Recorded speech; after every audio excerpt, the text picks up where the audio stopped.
So during the iwCLL meeting, we are happy to announce that the working group at the iwCLL on resource-restricted guidelines is going to start working after the approval of the board of the iwCLL.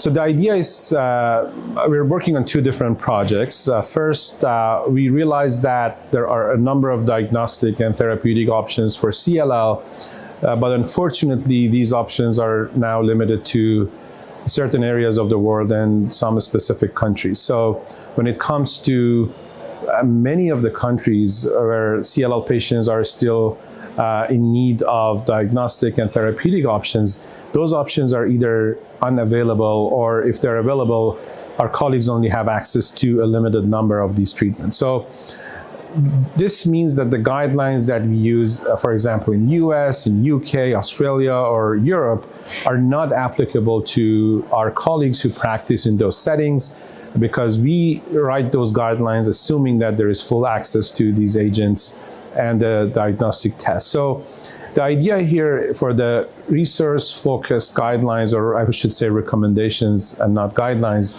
is to define different tiers of access and then try to provide recommendations in how to utilize different treatment options or diagnostic options depending on what level of access is available in each area. So the idea is to have colleagues from those areas actually have the major role in writing those recommendations. And of course, this will be a teamwork that we'll have a combination of colleagues from more, from countries with more access to those agents joining, but really the expectation and our goal is to have really the colleagues who practice in those settings really drive the main kind of message and the recommendation that will come out of it. So this is our first project. This is again focused on providers and physicians or colleagues who work on diagnostics and CLL. There's a second effort that we'll also start working on, and that's providing guidance on how to use resources. And this is mainly for, let's say, healthcare authorities and people who are at the decision-making level.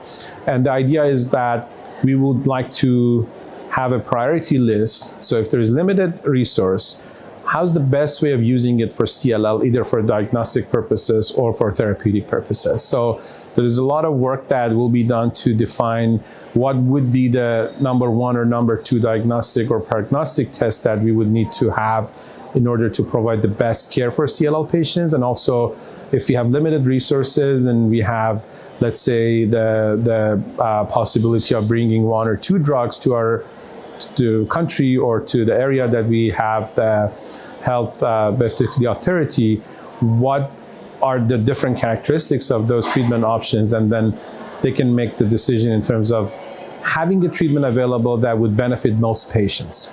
So these are two important efforts, and I'm very happy that the board has approved these efforts, and we will have a presentation at the meeting to basically let everybody know that we will start working on those two important projects. On top of that, we will also announce an important survey that we will be soon distributing to hopefully all countries. And the idea is to have an understanding of what is the level of access to, again, diagnostic, prognostic markers, and also therapeutic options. And that will hopefully give us a good understanding of the current benchmark.